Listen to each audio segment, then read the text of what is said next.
Hello everybody, welcome to your monthly numerology here at Readings at the Round Table. I'm Jennifer. I've got the gangs all here today. Mouse, Mercury, Yasmin. It's awesome. It's an awesome time.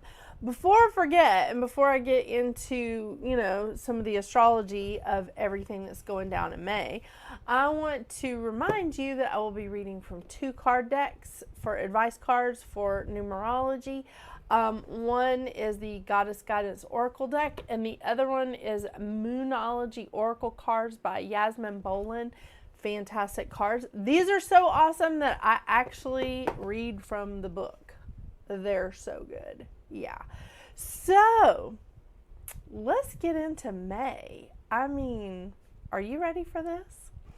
Let me tell you, it's been an interesting April for me personally, but I'm just putting my office back together so that I can record this video after taking it completely apart because my husband was putting up light fixtures and a ceiling fan, which is fantastic, but still can't put up the light fixtures. That's a long story. But everything is not completely put back together because after I took everything apart, I was like, I think I really want to rearrange this. I am not currently my husband's favorite person. But that's okay, right? It's just, there was some things that I just wanted to change up. Venus and Mercury were direct, so I thought, whatever. But yeah, I made a huge mess. Huge mess that I'll be cleaning up forever. But I do like tidying up. I do like putting things in their place. So that's what May looks like for me, to be honest with you. But May for all of us, this is fun. It is. It's a good time. So we really start off May with May the 4th be with you on May the 4th. I am a Star Wars fan. I think we've met, right? Also, Pluto goes retrograde on May the 4th and is retrograde until October 13th. On the 5th, of course, we're all celebrating Cinco de Mayo. Love that. On the 10th, Mercury moves into Taurus. Mercury's really moving around a lot this month. We start out the month with Mercury in Aries. Mercury is moving into Taurus on the 10th, and there's another shift yet coming for Mercury. On the 11th, we have the U.S. Mother's Day. On the 12th, we have the full moon in Scorpio that hits its peak at 12:56 p.m. Eastern Standard Time. On the 20th, we have the sun moving into Gemini. On the 24th, we have Saturn moving into Aries. And really, we're seeing a lot more of the party is in Aries during this period of time. For the past couple of months, the party has definitely been in Pisces, but now we're seeing everything shift over to Aries. Oh, yeah. On the 25th, here's Mercury's next shift. Mercury moves into Gemini on the 25th. On the 26th, we have a new moon in Gemini that hits its peak at 11:02 p.m. Eastern Standard Time. It's also Memorial Day in the U.S. Yeah. So again, just loving this. Loving that the party has moved from Pisces to Aries. Let's keep things going, keep things up, right? So we end the month with 4 planets in fire, 4 planets, including the sun, in air, 2 planets, well, that's including South Node, which is technically not a planet, in Earth, and only North Node in water. So we've got North Node in Pisces, we've got South Node in Virgo, and Uranus in Taurus. So there's your Earth and water.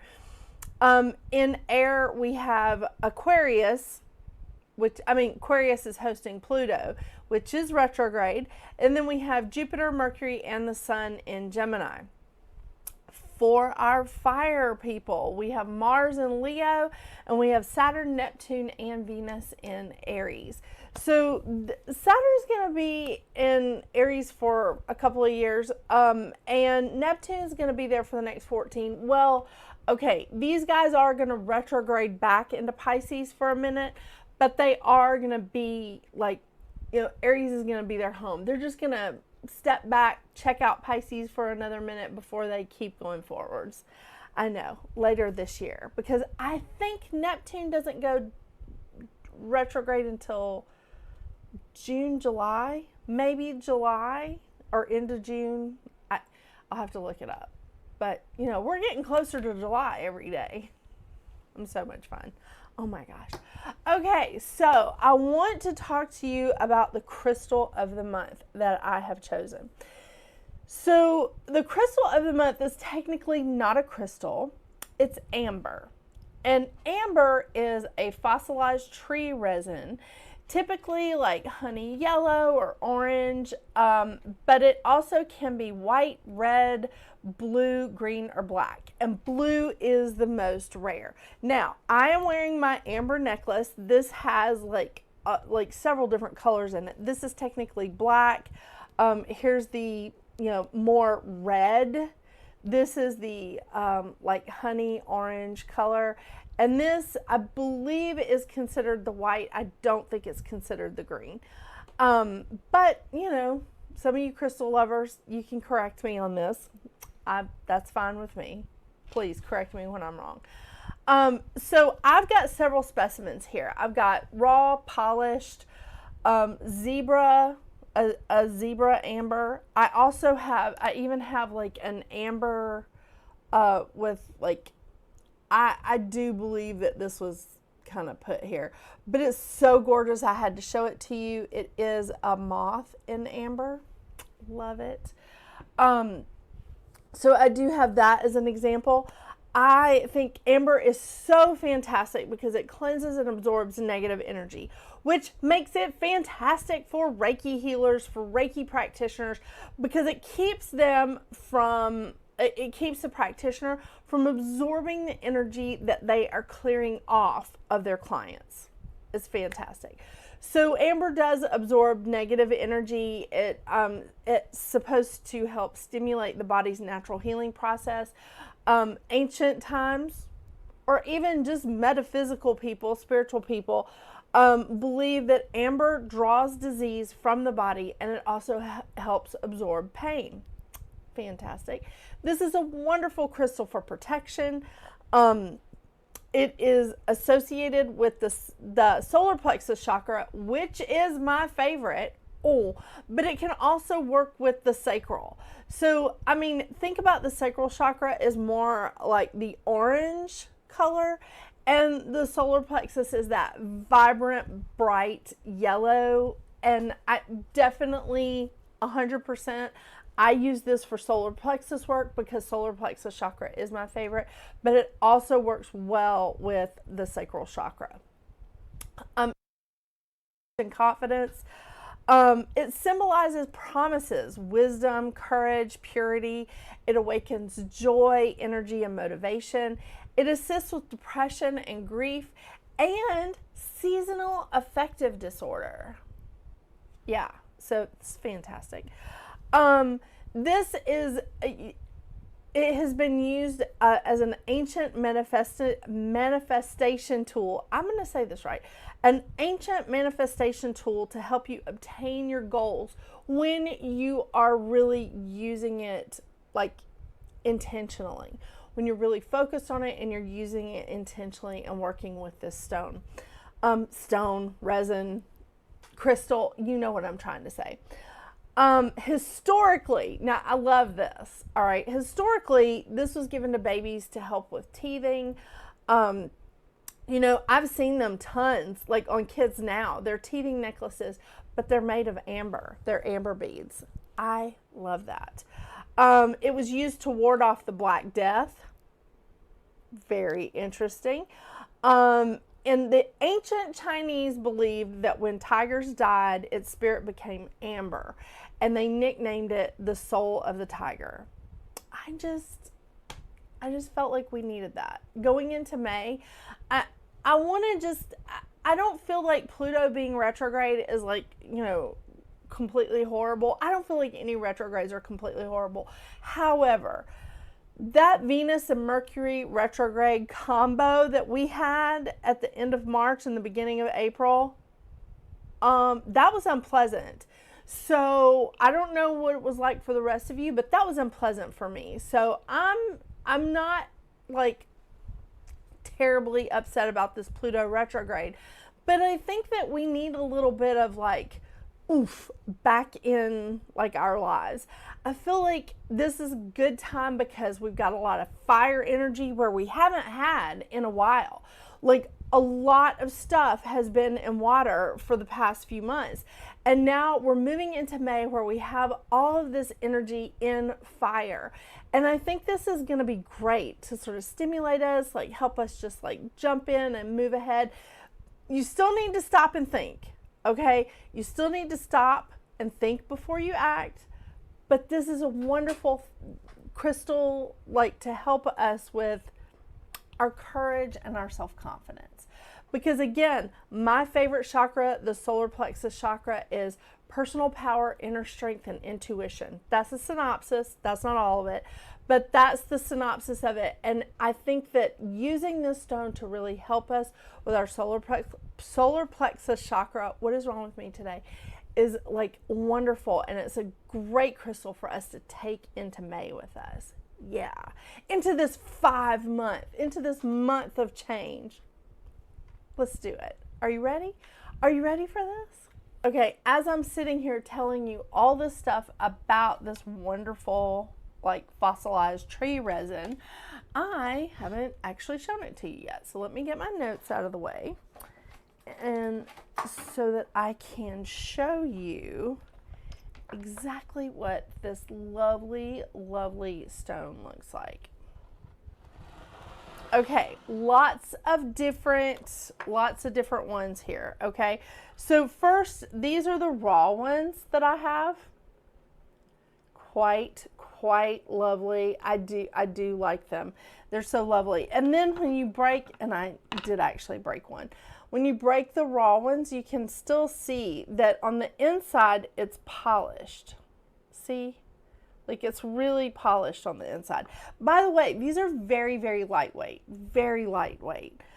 Because I thought this necklace was fake for like, I don't know, the first few months I had it. And I said something about it being fake until the man that my mom had gotten it from, that she had bought it from, and he was like, that's not fake. And I was like, oh my gosh.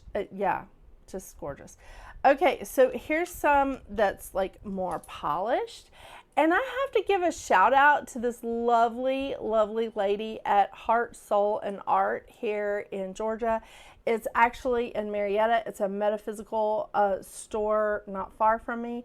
And this girl, her name was Jennifer. She helped me to pick these stones out. She was quite helpful. She was awesome. So these are the polished ones. This is so beautiful. This is what she introduced me to. This is a zebra. This is a zebra piece of amber. And they had so many different ones of these in the store. It was so lovely. I was like, I'm going to have to get some of those for my booth. That was awesome. Here's some of my my pieces that I'm actually getting ready to do a little project with. So isn't that a gorgeous piece of amber? So they really do come in like all shapes and sizes and like colors. This is a fantastic example of it. And then again, this, and I have this on my altar. I love this. This is so beautiful, so beautiful.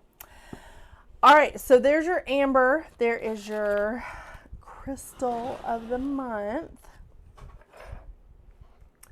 So now we can sit back and go, all right, what does May have for your individual numerology?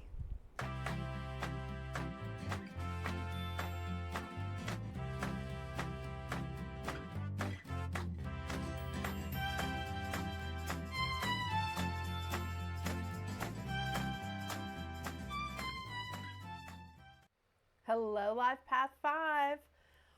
Wow. You're going to be sort of feeling well-rounded in May.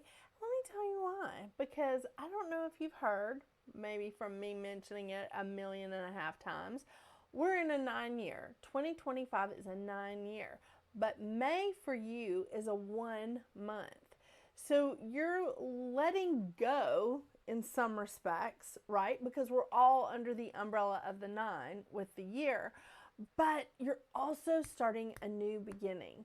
You've got some new stuff coming up on the horizon. I dig it. I really do. And I'm saying this because I just, I feel like you're so used to changes.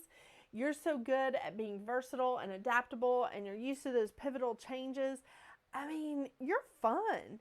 This is a change. There are some changes happening.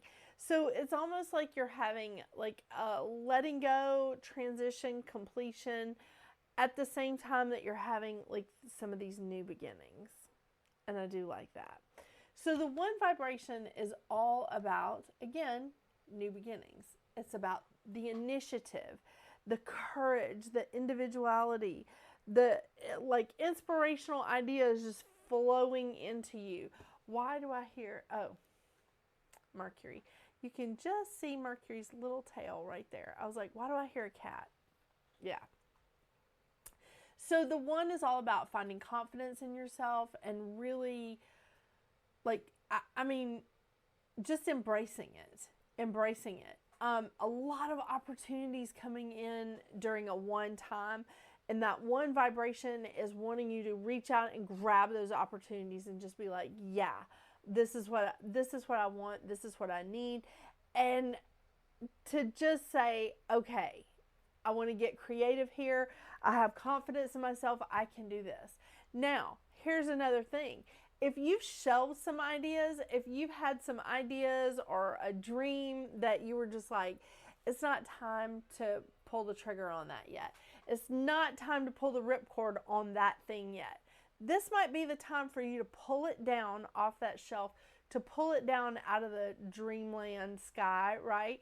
And re-examine it. Polish it up a little bit. Maybe work out some of the kinks and say, let's see if it works now. Let's see if we can go ahead with it now. It's a fantastic time to look at it from a new perspective with fresh eyes. It's not bad. Not bad. I do love that 9 is all about like letting endings happen so that you can have a new beginning. And 1 is saying, okay, in order to have this new beginning, I have to take a first step. I have to do something.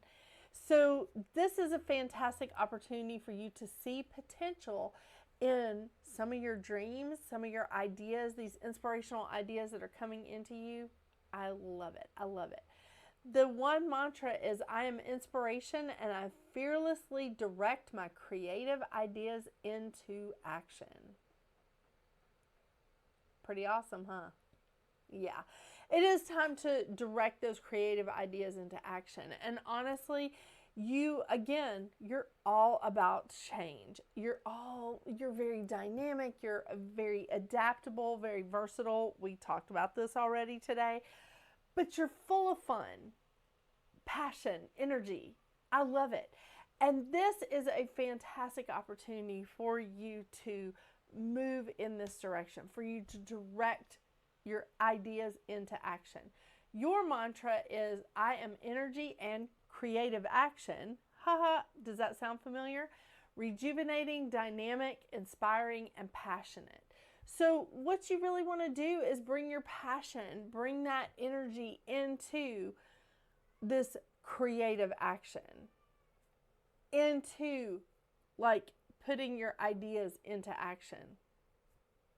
Be great. It'll be great. The lesson of the 1 is to push through insecurities and doubts while developing confidence in one's own brilliance. That is my cat, Mouse. He's very upset with me because I will not let him outside. So if you hear him howling, that's him. He's about 60% feral, and but he's injured, and I won't let him out. So he's super pissed at me. Isn't that fun? Yeah. So again, the lesson of the 1 is to push through insecurities and doubt while developing confidence in one's own brilliance. And this really does tie in with the shadow side here, because the shadow side of the one is isolation, insecurity, and doubt, which can make people think that you're lazy or aggressive or even selfish. And that's not what we're looking to do here. That's not what we're wanting to be here. What you want to do is acknowledge and just say, I'm feeling a little insecure. This is Mouse. See? And I am, so far in my family, I'm the only human that he's allowing to touch. But come here. He is a snuggle bunny when he does like let you hold him. But he's really injured. And he's not allowed to go outside. And he's upset. But he's kicked the dog out of its bed. So he's kicked Yasmin out of one of her 3 beds in the office. Her favorite bed. So, I mean, we've got some fair trade-offs here. Right, Mouse? Right? He's just like, I don't know, lady. I don't know. So I'm sorry to keep interrupting your reading. But when you're feeling insecure, when you're feeling that doubt, maybe just take a time out. Don't completely wall up yourself in isolation. Just take a time out and just be like, I just need to figure this out. I'm going to acknowledge the doubt. I'm going to acknowledge the insecurity. I'm not going to camp out in it. I'm not going to live here. I'm just going to acknowledge it, and I'm going to find a way out. It's the best way forward. It is.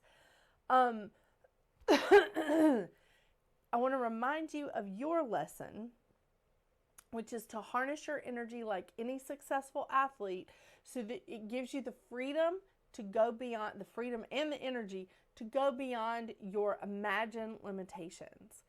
And that is the thing about you, is that one of your shadow sides is unable to move beyond imagined limitations, which causes you to be nervous or have restless energy. And it causes you to have challenges with some of the changes that are coming in. And it makes it difficult to harness all this energy that you typically have. One of my sons is a 5. I get it. I get it. You have a lot of energy in there. You do. But harness it, pace yourself, and move forward in a good pace. In a good pace. Not too slow and not too fast. Oh, God. I can't even do this. All right. Let's see what kind of cards we get for you. I just want to make sure I covered everything. You know, double checking my notes. Let's see what kind of advice cards we get for you, Life Path 5. I'm excited about this 1 month for you. And it's a duality for you. I feel like this month for you is a bit of a duality because you're feeling the energy of that 9 year hovering over a 1 month. So you're letting go and starting something fresh at the same time.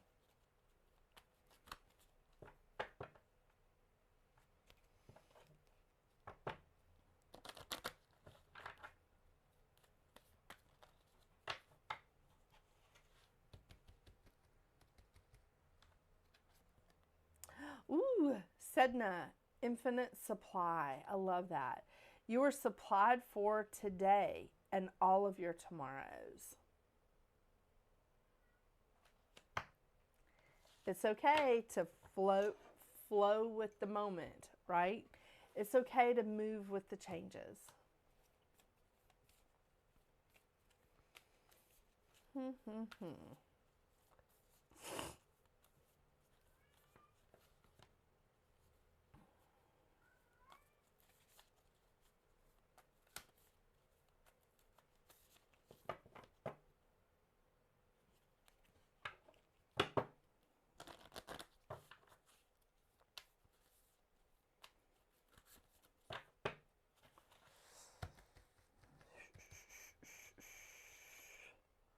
Ooh, balsamic moon, a time for healing.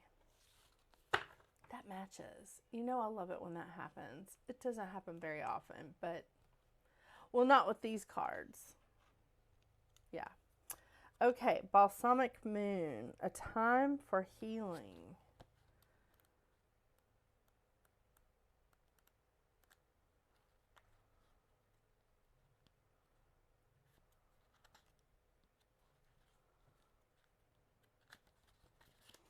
Okay, I cannot find the Balsamic Moon. Hang on. I'm sorry.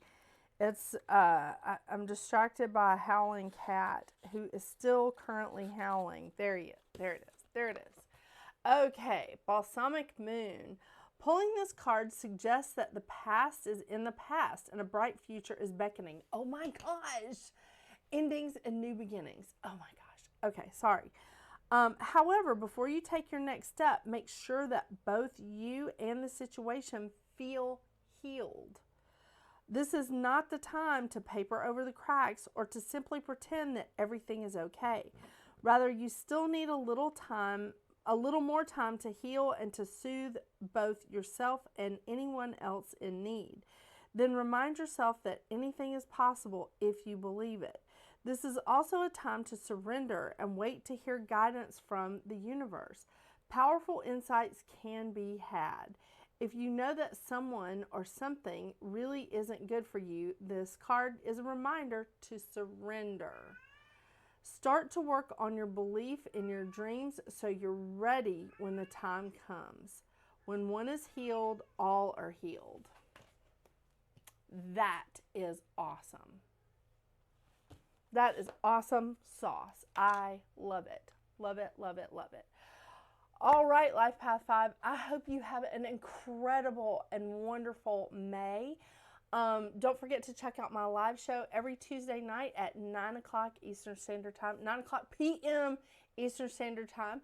And until we see each other again, get out there and make your magic.